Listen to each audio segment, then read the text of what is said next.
भजन मुखामध्ये आहे आणि असं जात असताना अयोध्येचा प्रदेश त्या ठिकाणी लागला आणि भरत महाराज त्या ठिकाणी होते. त्यांनी पाहिलं त्या ठिकाणी अतिविस्मित झाला मनी निविड दाटली असं तारदनी काय जात आहे गगनी लक्षिताशिनी लक्षेना. त्यावेळेस भरत महाराज त्या ठिकाणी नंदीग्रामच्या ठिकाणी होते.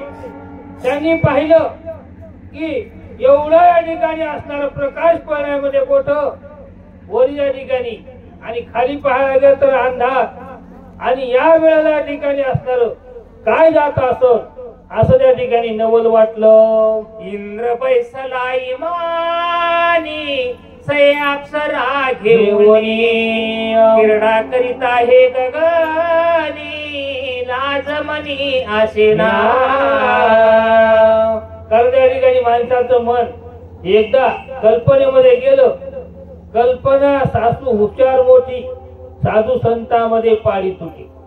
कोणी राहू द्या एकदा कल्पनेनं ग्रासलं की ते माणूस कल्पना करतय.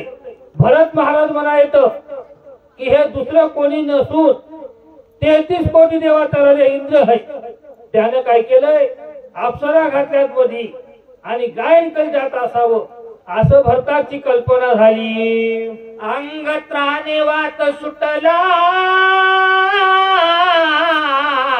तेने औषधी नाद उठिला दोन्ही विचित्री उमटिला विनारेनो आदि करोनी. आता हनुमंतराय हातावर दिव्य औषधी घेऊन जात असताना काय होऊ लागलं वाऱ्याच्या योगाने त्या ठिकाणी असणार हर आवाज येऊ लागला आणि त्या दिव्य औषधीचा असणारा सुगंध त्या ठिकाणी असणारा येऊ लागला आणि त्याच्या योगानं भरताची कल्पना झाली की यांच्या असणार इंद्राच्या असणाऱ्या अप्सरा असतीला आणि एक गायन काम चालू आहे अशी कल्पना भरतानं केलेली आहे. मग म्हणे भरत केवढा हा उदत वादेला ओळी अद्भुत सैरा विचरत आकाशी. मग त्या ठिकाणी भरत महाराज म्हणाले तो 33 कोटी देवाचा राजा जरी असला तर त्या ठिकाणी असणार हे किती याचं वागणं उद्धट आहे म्हणजे पहा. यानं काय केलंय हिमालयामध्ये असणार वाद्य लावून येतो अप्सरा नाचू आलाय आणि सकाळची वेळ त्या ठिकाणी असणार याचं वागणं बरोबर आहे का. सोये घेऊन वारंगना इमान हिंडवी गगना उलंगोनी साधू सज्जना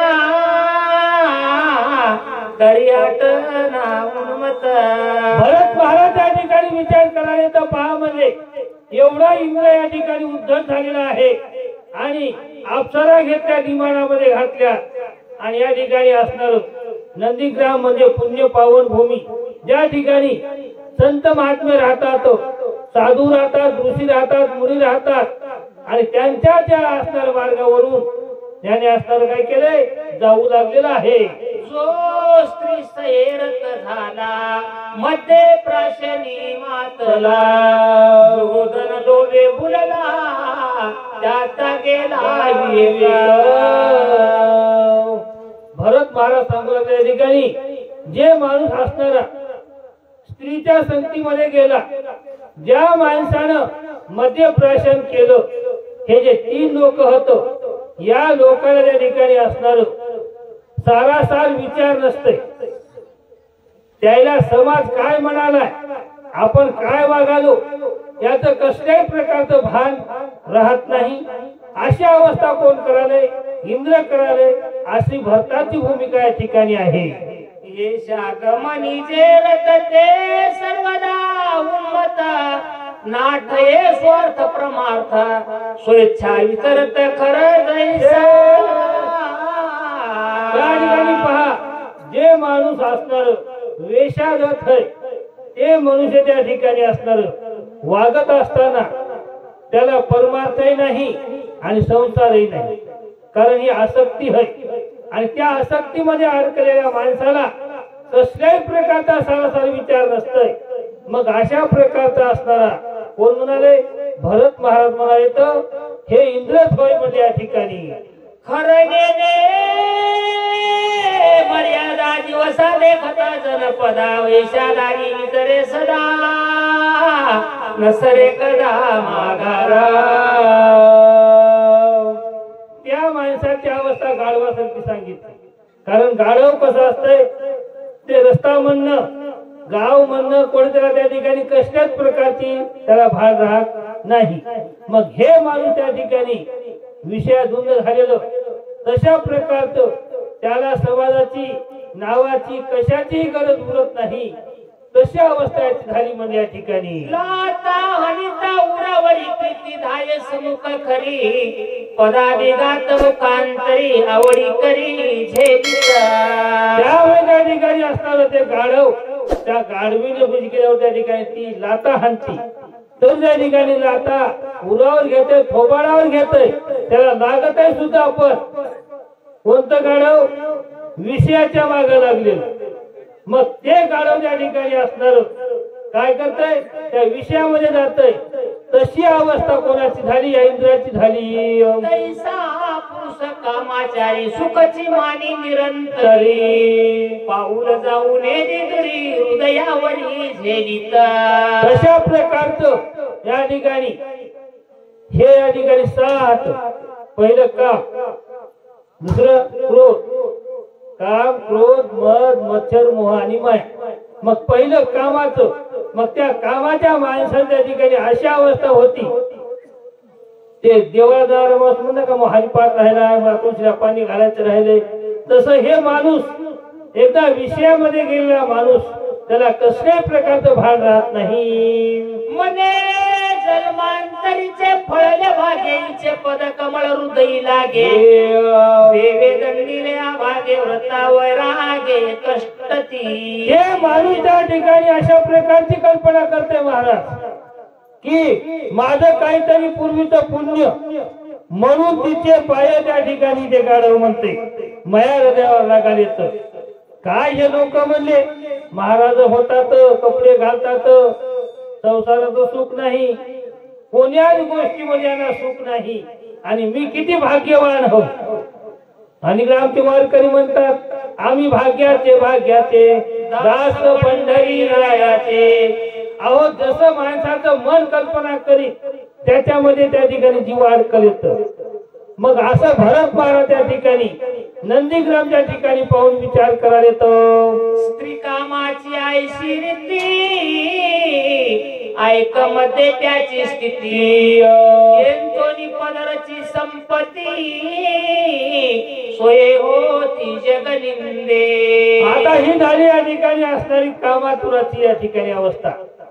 दुसरा नंबर सांगितला त्या ठिकाणी मद्यपी. आता ते माणूस काय आपल्या पदार्थ पित नाही पण ते स्वतःचे पैसे खर्च करते.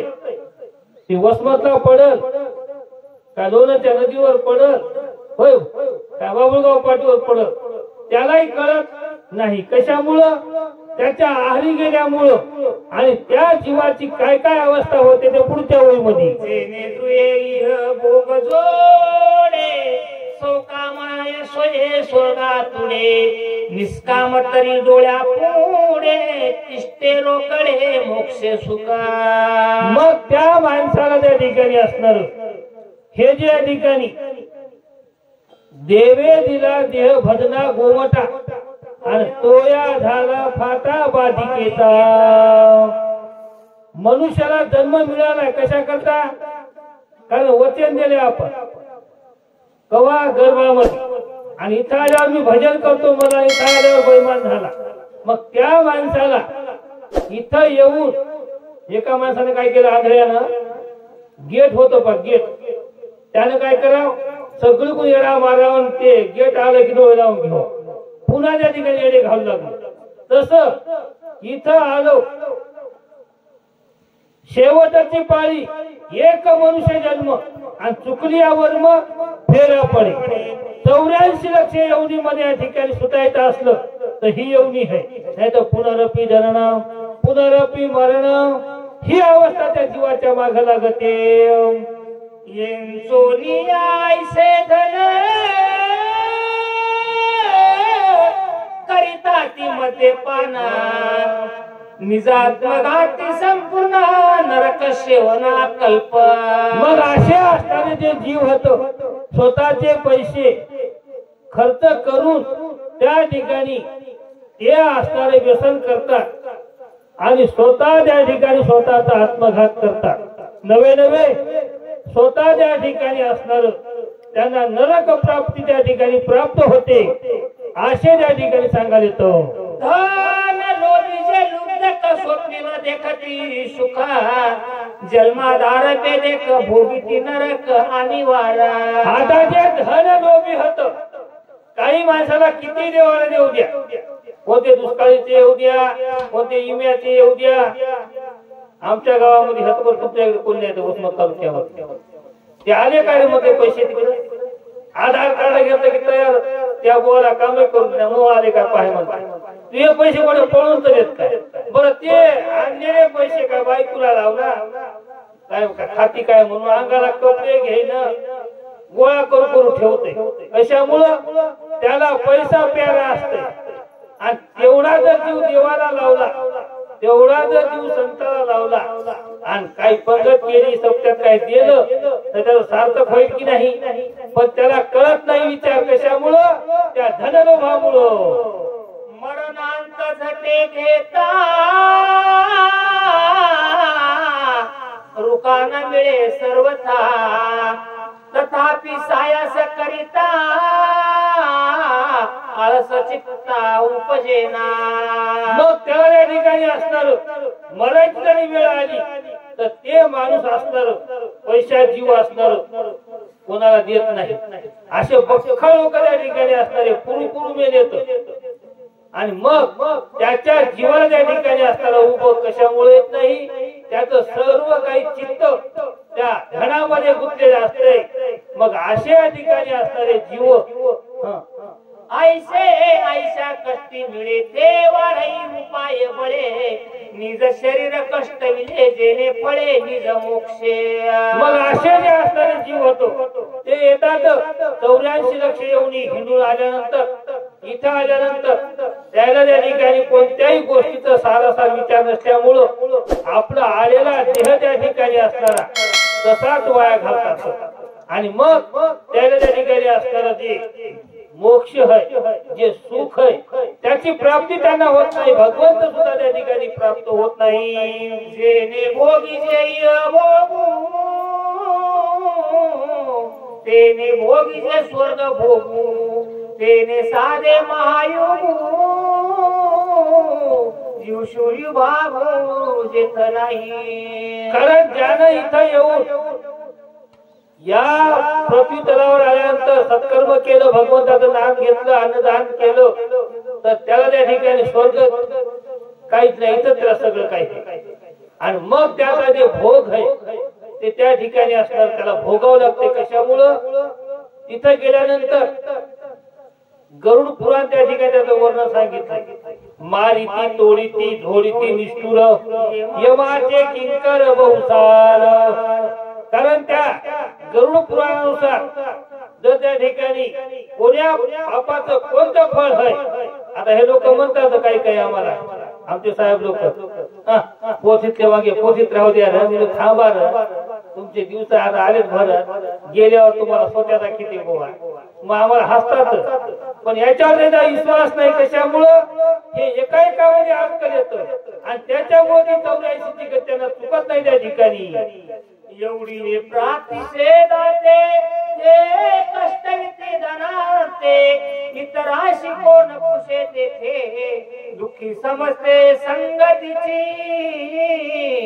मग आता जे याच्यामध्ये सांगितले तर मुख्य दोघांची 4-5 जणांची आता दुसरे जे त्या ठिकाणी असणारे जीव होतो ते आता कोण कोण काट्यामध्ये अडकले आता त्याचं गणित लावून बसलं तर आपल्याला काय करायचं हनुमंताला पुढे जायचं म्हणून महाराज या ठिकाणी सांगायला येतं ते ज्याचं त्यालाच माहित म्हणजे त्या ठिकाणी त्याला काय काय गती आहे ते पुढं। देव धर्म नेण्याची काही पर्व काळ ठाऊका नाही श्राद्धांची संभावना नाही निराश पायी सदा पितर।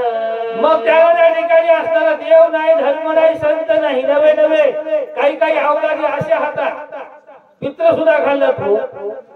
म्हणजे कामून हो म्हणजे काशीला गेलतो. म्हणजे मग काशीचा महाराज म्हणला म्हणजे इथं घातले घरी घालायची काहीच गरज नाही. त्यानं जाते का थोडं काढून घेतय. आणि तुमचे मायबाप तुम्हाला जन्म देऊ तुम्हाला घरदार ठेवलंय, जमीन ठेवली, सगळं ठेवलंय.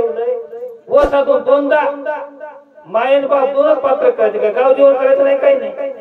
पण असे या ठिकाणी असणारे जे लोक होत हे मग या ठिकाणी असणारे नास्तिक वृत्तीचे असतात आणि मग मनाचे काही कल्पना मांडतात. अशा प्रकारच्या ठिकाणी सांगायला येतो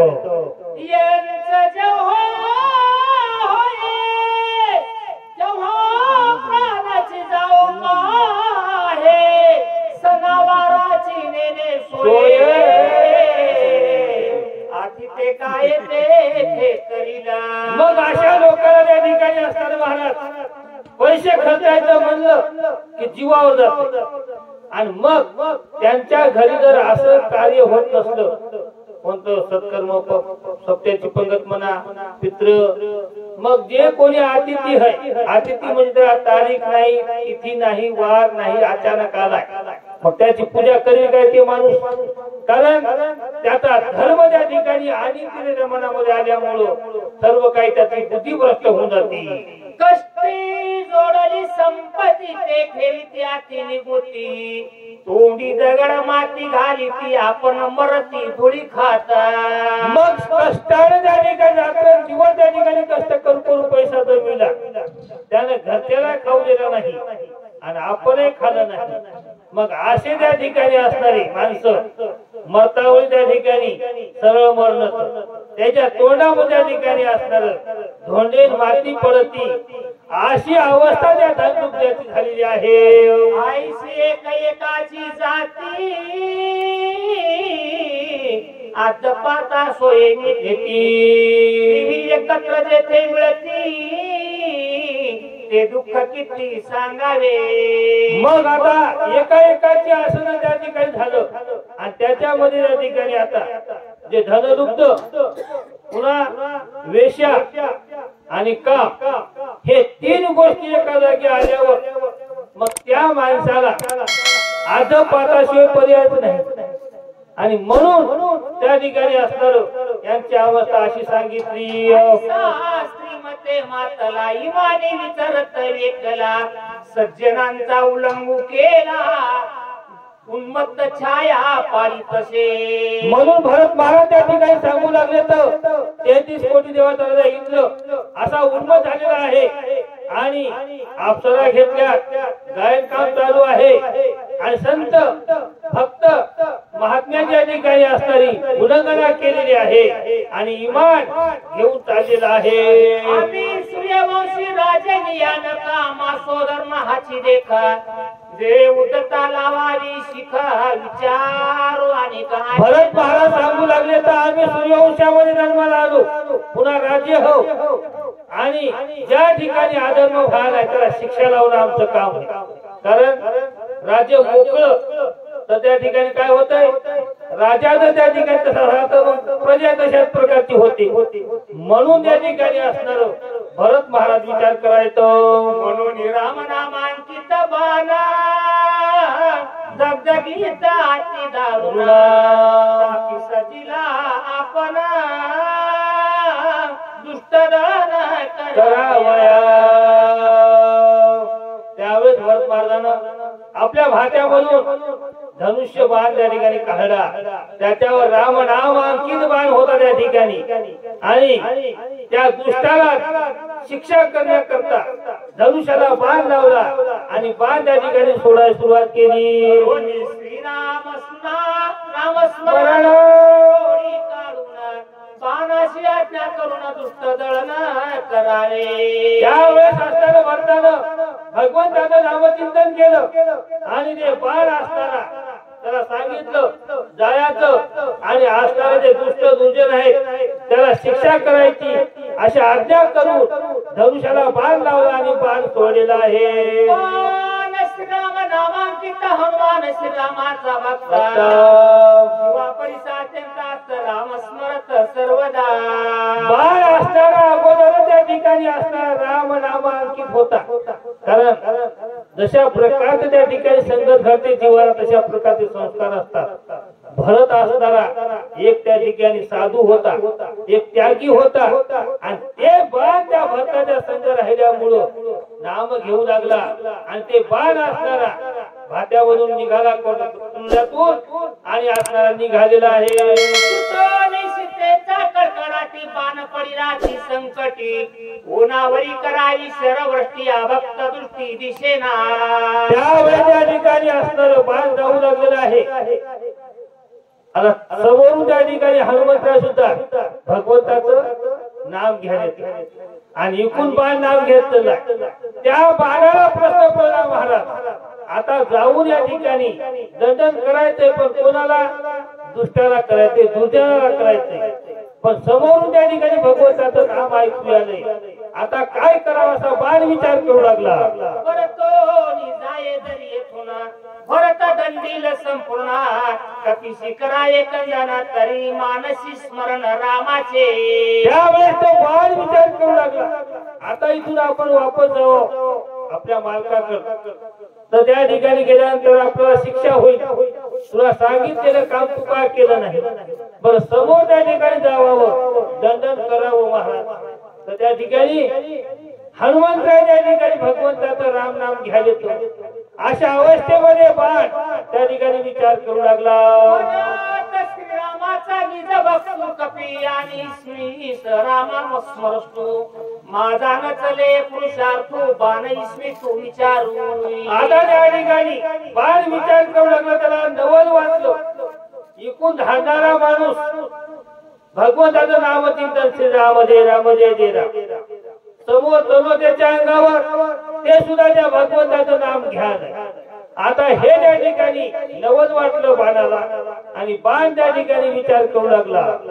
भरताची आज्ञा ऐशी जे दंडाये आती दुष्टाशी दुष्ट म्हणून कपिशी रामस्मरणेशी डुल्ल तू. बाण विचार करू लागलेला आहे. भरताची आज्ञा आपल्याला काय आहे?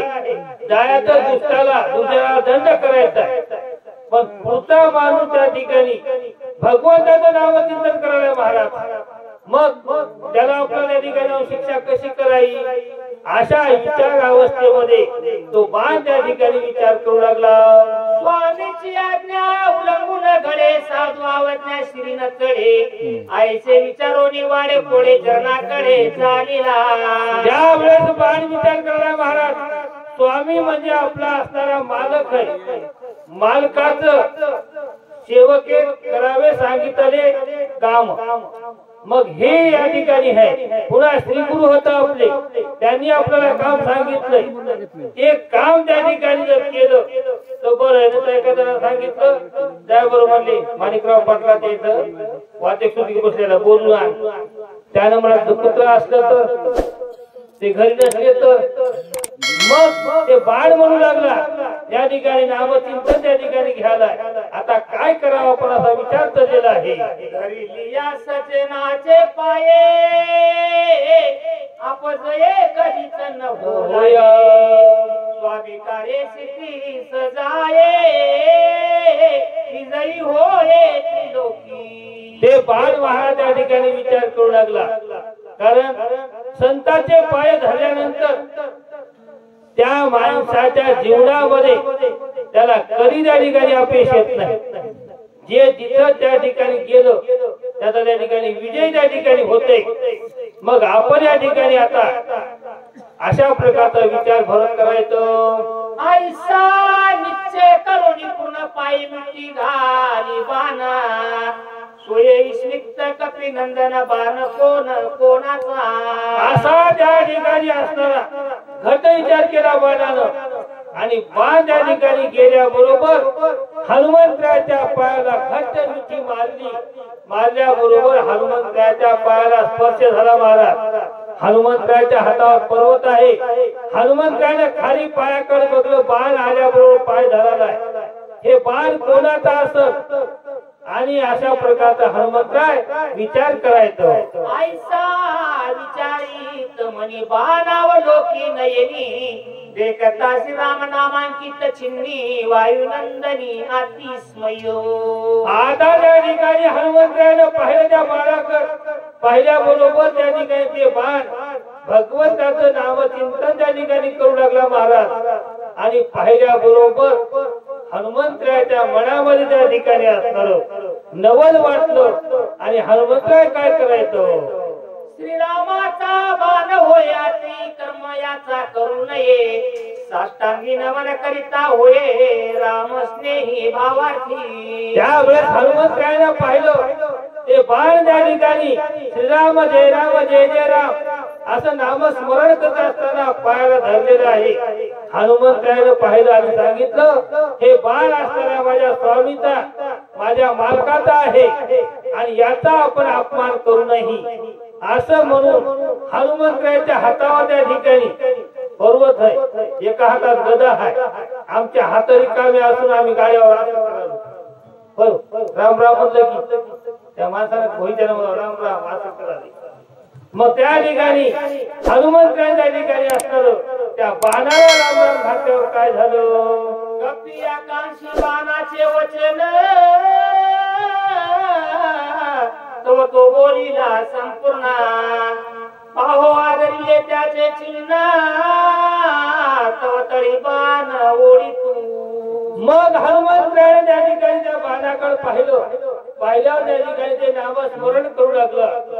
तर याचं म्हणणं काय असं, तर तेवढ्यामध्ये ते बाण जे होता हनुमंतरायाला आकाश मार्गाने हनुमंतराय त्याला असणार जमिनीकड खाली खाली खाली खाली ओढू लागले. तो उदया येईल दिवाकर म्हणून सोमित्रा शिर भूमीरा घेऊन आला रामचंद्र बाण सत्वर तेथे ओळी. ज्या वेळेस त्या ठिकाणी असणार हनुमंतरायाच्या मनामध्ये आता कल्पना निर्माण झाली, आता या ठिकाणी सूर्य उदय होईल म्हणून इथं काय केलं, या ठिकाणी सुग्रीवानं असं रामाला घेऊन आले की काय अशा प्रकारची मनामध्ये कल्पना निर्माण केली. कुंडली श्री ज्ञानदेव तुकाराम भगवान की जय. राजा रामचंद्र भगवान